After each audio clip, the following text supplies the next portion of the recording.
Prime time news में आपका स्वागत है। मैं हूं प्रिया धीर। आइए जानते हैं इस स्पेशल रिपोर्ट के बारे में। देखिए, विश्व का सबसे बड़ा वैक्सीनेशन प्रोग्राम भारत जब करता है तो उसकी अपनी एक विशेषता होती है। और चूंकि भारत कोई छोटा मोटा देश नहीं है, इतने बड़े देश में जहां सकारात्मक सोच वाले लोग हैं वहां कुछ नकारात्मक सोच वाले लोग भी हैं।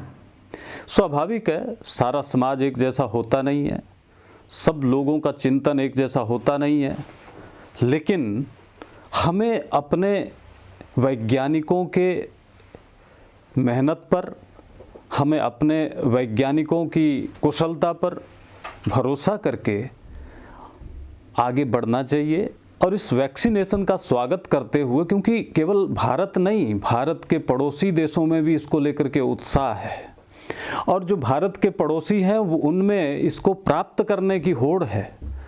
तो दुनिया भर से इसके लिए एक अच्छे संकेत जो मिलने चाहिए वो मिल रहे हैं। तो हमें भारतवासियों को इस पर संदेह करने की ज़रूरत नहीं है, बल्कि हमें उत्साहित होकर के इस तरह की महामारी पर हमने विजय प्राप्त की। दुनिया में इतने सुविधा संपन्न देश हैं जिन्होंने इस महामारी के आगे घुटने टेक दिए, वहीं भारत चट्टान की तरह खड़ा रहा। भारत सरकार की इच्छा शक्ति, भारत सरकार की दृढ़ इच्छा शक्ति, जिसने इतने बड़े इस महामारी पर इस प्रकार के वैक्सीनेशन का प्रोग्राम बनाया और इतनी कम समयावधि में इस दवाई को तैयार कर लिया और महामारी पर विजय प्राप्त करने के लिए स्वयं को तैयार कर लिया, ये अपने आप में आश्चर्यजनक स्थिति है। क्योंकि दुनिया को ऐसा लग रहा था कि भारत तो इतनी बड़ी आबादी वाला देश है और जब यहाँ महामारी फैलेगी तो पता नहीं कितने लोग हताहत होंगे, कैसी स्थिति भारत में बनेगी, ये महामारी संभाली नहीं जाएगी। लेकिन जिस कुशलता के साथ, जिस दृढ़ता के साथ, जिस इच्छा शक्ति के साथ, जिस निर्णय कुशलता के साथ वर्तमान सरकार ने इस स्थिति परिस्थिति को संभाला है, वो वास्तव में प्रशंसनीय है, वो श्लाघनीय है। और हमें इस वैक्सीनेशन प्रोग्राम को प्रामाणिक मानते हुए, चूंकि हमें अपने वैज्ञानिकों पर, अपने डॉक्टर्स के ऊपर भरोसा करना चाहिए जिन पर दुनिया नाज करती है, तो हम भारतीय होकर के हम अपने वैज्ञानिकों की कुशलता पर संदेह करें, ये हमारे लिए उचित नहीं है। हमें निश्चित रूप से अपने वैज्ञानिकों पर, अपने सैनिकों पर, अपने किसानों पर, सब पर भरोसा करते हुए देश को आगे बढ़ाने के लिए निरंतर अपना भी योगदान देना चाहिए। और हमारा योगदान देश के लिए ये नहीं होता कि हर व्यक्ति हथियार लेकर के बॉर्डर पर खड़ा हो। जो व्यक्ति जहाँ है वहाँ उसको जो दायित्व दिया गया है उसको वो बिल्कुल निष्ठा के साथ, ईमानदारी के साथ, इच्छा शक्ति के साथ और समर्पण के साथ कर्तव्यनिष्ठ होकर के करे, वही देशभक्ति है और वही देश के उत्थान में सबसे बड़ा योगदान है। देखिए, भारतवर्ष कृषि प्रधान देश है। यहाँ लगभग 70% लोग खेतीबाड़ी से जुड़े हुए हैं और इस देश की अर्थव्यवस्था की रीढ़ जो है भारतीय कृषि व्यवस्था है। किसानों के उत्थान के लिए वर्तमान सरकार ने बहुत सारे प्रयास किए हैं। मैं केवल इस सरकार की प्रशंसा में ये बोल रहा हूँ, ऐसा नहीं है। व्यावहारिक रूप से आप देखेंगे तो इस सरकार ने कुछ योजनाएं आरंभ की, जैसे किसान सम्मान निधि। अब वो किसान सम्मान राशि के रूप में भले ही 2000 रुपये प्रति 6 माह किसी किसान के खाते में डालते हों, अभी हाल ही में पिछले दिनों में लगभग 9-9.5 करोड़ किसानों के खातों में 18,000 करोड़ का भुगतान किया गया। और उसी तरह से चूंकि हमारी जो खेतीबाड़ी की व्यवस्था थी उससे संबंधित कोई बदलाव लंबे समय से हुआ ही नहीं और किसान कमाता बहुत है, मेहनत करता है, मेहनत करने के बाद जो उसको दाम मिलना चाहिए वो दाम मिलता नहीं है, क्योंकि उसमें कंपटीशन नहीं हो पाता था, उसको खुला नहीं था कि वो जाकर के कहीं भी अपनी वस्तुओं को बेच सके या अपने सामान का विक्रय कर सके, ऐसी व्यवस्था नहीं थी। सरकार ने प्रयास किया है कि ऐसी व्यवस्था दी जाए जिसमें बिचौलिए जो किसान का हिस्सा अधिकतम खा जाते थे उनसे मुक्ति मिले, किसान का शुद्ध हिस्सा उसको अधिकतम मिले और वो बाहर जा कर के विभिन्न स्तर पर अपने सामान का विक्रय कर सके, इसके लिए सामर्थ्य किसान को मिले, इस तरह की व्यवस्था सरकार ने करने की कोशिश की है। मुझे लगता है कि जो किसान के उत्थान के लिए कानून बनाए गए हैं उनको सही ढंग से समाज तक पहुंचाया नहीं गया। किसान उन सारी चीज़ों को ठीक से समझे नहीं और आड़तीय और जो बिचौलिए लोग हैं उन्होंने किसान को भ्रामक स्थिति में ला करके उद्वेलित कर दिया। किसानों का अधिकार है कि वो विरोध करें, अगर उनको कोई बात समझ में नहीं आती या उनके किसी हित में नहीं है तो निसंदेह डेमोक्रेसी के अंतर्गत प्रजातंत्र में ये अधिकार सभी को है कि विरोध शांतिपूर्ण तरीके से सौहार्दमय वातावरण में करे, अपनी बात पहुंचाए रखे। लेकिन प्रजातंत्र की एक खूबसूरती है, प्रजातंत्र में किसी भी सरकार को बहुमत के आधार पर 5 साल के लिए चुना जाता है। उस सरकार की क्या नीतियां हैं, क्या रीतियां हैं, उसके हिसाब से वो काम करती है और उसको काम करने देना चाहिए। हाँ, अगर हमें लगता है कि ये नियम ठीक नहीं है या कोई काम ठीक नहीं है तो उसका हम शांतिपूर्ण तरीके से विरोध करें और अपने विरोध को देश के जनमानस तक पहुंचाएं। लेकिन उसका एक तरीका होता है, एक सलीका होता है। और उस विरोध का मतलब ये नहीं है कि हम उस चीज़ को ज़बरदस्ती उनसे मनवाएं। हमारे पास सबसे बड़ा अधिकार है प्रजातंत्र में वोट का अधिकार। अगर कोई सरकार निरंकुश होकर के, तानाशाह होकर के काम करती है तो हम 5 साल बाद उसको सत्ता से बेदखल कर सकते हैं, सत्ता से हटा सकते हैं।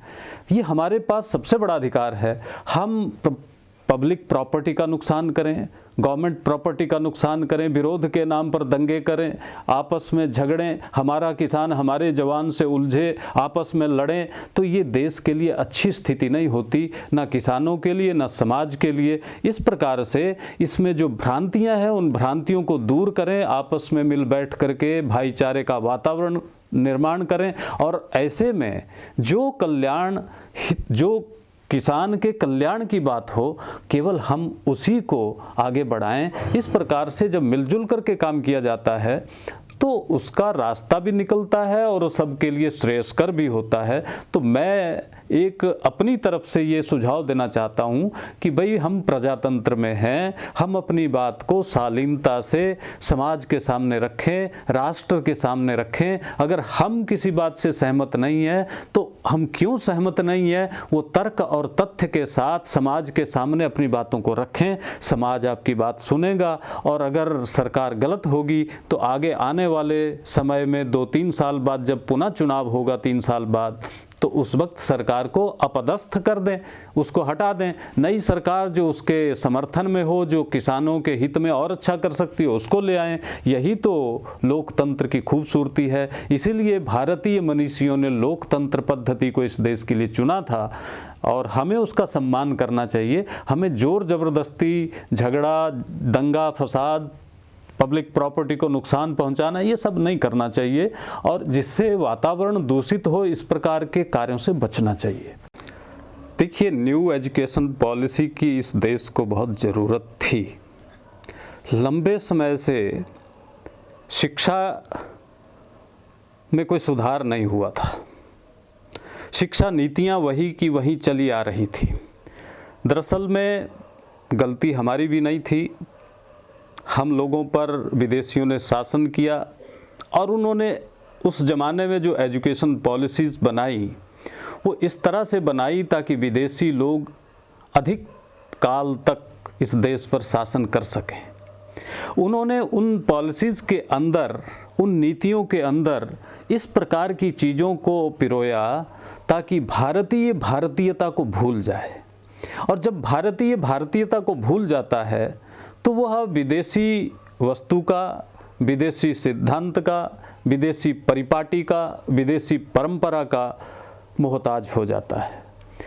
इसलिए ये एजुकेशन पॉलिसी जो वर्तमान सरकार लाई है ये बहुत ज़रूरी थी। आप देखिए कि 1835 में लॉर्ड मैकॉले जब भाषण देते हैं ब्रिटिश पार्लियामेंट में, तो वो किस प्रकार के भारत का चित्रण करते हैं। वो वहाँ खड़े होकर के कहते हैं कि मैंने उत्तर से दक्षिण, पूर्व से पश्चिम पूरे भारतवर्ष का भ्रमण किया। मैंने ऐसे लोगों को देखा, ऐसे गांव को देखा जहां घरों में ताले नहीं लगते थे, घरों के किवाड़ खुले होते थे, लेकिन चोरी की कोई घटना नहीं होती थी। क्योंकि वहाँ भारत के लोग संस्कारों पर आधारित व्यवहार करते थे। और संस्कार का मतलब है मानसिक मल का प्रक्षालन कर आध्यात्मिक उत्थान की बात करना। तो इस प्रकार की जो बात करता हो वो निसंदेह निरंतर समाज को आगे ले जाना और अपने अतीत की जो समृद्ध परंपरा है उससे जुड़े रहना। देखिए, मैं आपको एक बात बताऊं कि जो समाज, जो व्यक्ति अपने अतीत की उस समृद्ध परंपरा से जुड़ा नहीं रहता, वो ठीक वैसा होता है जैसे कोई पेड़ बिना जड़ के हो। और जो जड़ के बिना होता है, मैं तो मजाक में भी कहता हूँ कि जो मूल वाला है, जिसकी जड़ है, जो अपनी जड़ से जुड़ा रहता है, उसको हम मूली कहते हैं। और जो मूल को छोड़ देता है वो समाज में मामूली हो जाता है। तो हम मामूली हो गए थे, हमें अपनी जड़ से जुड़ने की ज़रूरत है। हमारी 5000 साल और उससे भी प्राचीन या समृद्ध परंपरा, जिस परंपरा ने पूरे विश्व को रहना सिखाया, बोलना सिखाया, हमारे यहाँ मनुस्मृति में आता है, एतद् देश प्रसूतस्य सकाशादग्र जन्मना स्वम स्वम चरित्रम शिक्षेरन पृथिव्याम सर्वमानवः। मतलब इस देश में जो पैदा हुए पूर्वज लोग हमारे थे, उन्हीं के आचरण से सीखा विश्व के लोग जो सारे थे। हम लोग, हमारे यहाँ के ऋषि मुनि महात्मा अपने आचरण से सिखाते थे।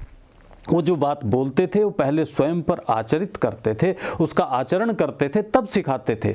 एक माँ अगर अपने बच्चे से गुड़ छुड़वाना पसंद करती थी तो वो महात्मा जी के पास जब जाती है तो महात्मा से सवाल करती है कि मेरा बेटा गुड़ खाता है, इसका कुछ ऐसा इलाज कर दीजिए कि ये गुड़ छोड़ दे।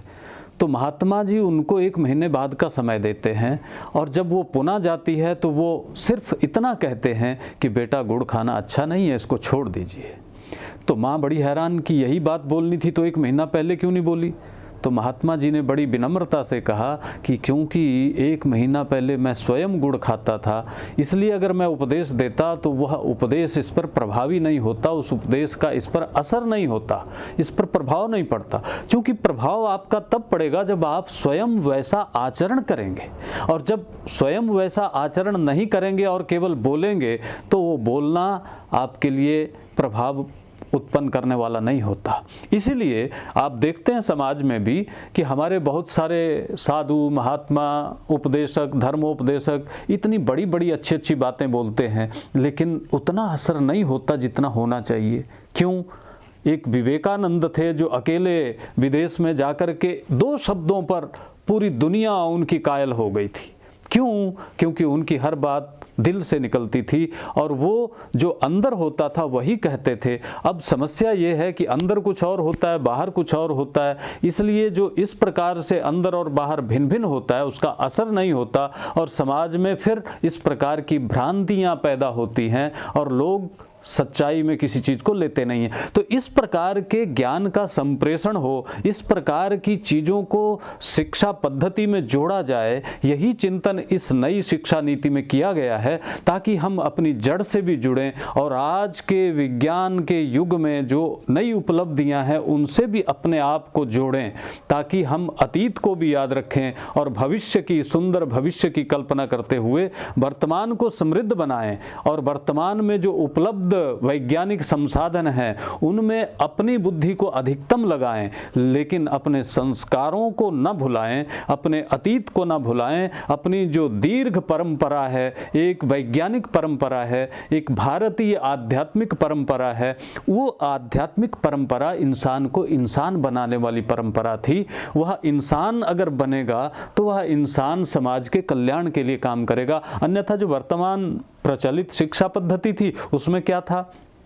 ना तो कुशलता थी, जो कौशल विकास का इसमें संयोजन किया गया, जो अपनी अतीत की संस्कृति से परिचय करवाने का इसमें संयोजन किया गया, उसका उद्देश्य क्या है। आज जो वर्तमान प्रचलित शिक्षा पद्धति है उसके आधार पर एक बच्चा जब ग्रेजुएशन करता है या पोस्ट ग्रेजुएशन करता है, उसके बाद वो क्या कर सकता है, केवल अखबार पढ़ सकता है। वो कोई उसकी कुशलता नहीं है कि वो भोजन के लिए कोई रास्ता बना सके। इसलिए साक्षर होना एक अलग बात है। अभी की जो शिक्षा पद्धति थी वो केवल हमें साक्षर बना रही थी। अब जो नई शिक्षा नीति लाई जा रही है इसमें हर व्यक्ति अपने पांव पर खड़ा हो सके, पढ़ाई के बाद वो बेरोजगार न रह सके, उसमें कुशलता का संचार हो, उसमें अपने अतीत से प्यार हो, इस प्रकार की बातें उसमें जोड़ करके अपने एक स्वस्थ रूप से सर्वांगीण विकास जिस शिक्षा से हो, ऐसी कल्पना के साथ इस देश के बहुत सारे चिंतकों ने, विचारकों ने, मनीषियों ने चिंतन करके इस शिक्षा नीति का निर्माण किया है। और निश्चित रूप से ये बदलते भारत की बदलती तस्वीर को एक नया रूप होगा। और इस शिक्षा नीति के माध्यम से जो नौजवान, आज समस्या क्या है कि नौजवान क्या करता है, फास्ट फूड का आदी हो गया है। उसको नहीं पता कि हमें क्या खाना चाहिए, कैसे रहना चाहिए, कैसे हमें व्यवस्थित रूप से जीवन जीना चाहिए। जब इंसान फूड फास्ट खाएगा, मैं तो प्रायः कहता हूँ कि जब फूड फास्ट होगा तो मूड भी फास्ट होगा। इसलिए धैर्य की हीनता, धैर्य नहीं है, समाज में कोई किसी की बात सुनने को तैयार नहीं है। 2-2 मिनट में लोग झगड़ने के लिए, एक दूसरे की जान लेने के लिए उतारू हो जाते हैं। तो ये सारी समस्याएं कहाँ से आई? क्योंकि हम अपनी समृद्ध परंपरा को भूल गए और जो हम नहीं थे वो हो गए। इस तरह से इसमें सुधार और इसमें संस्कार बहुत ज़रूरी था। इसलिए ये नई जो शिक्षा नीति है ये भारतीयता से ओतप्रोत नए भारत का निर्माण करेगी, जो आत्मनिर्भर भी होगा, जिसमें अपनी अस्मिता को लेकर गौरव भी होगा और जो अपने समाज के कल्याण के लिए प्रतिबद्ध भी होगा और जो कर्तव्य निष्ठा की भावना से कर्तव्य करते हुए राष्ट्र निर्माण में अपनी आहुति भी देगा। इस प्रकार की ये शिक्षा नीति बनेगी। इस स्पेशल रिपोर्ट में फिलहाल इतना ही। ऐसी और खबरों के लिए जुड़े रहें प्राइम टाइम न्यूज से।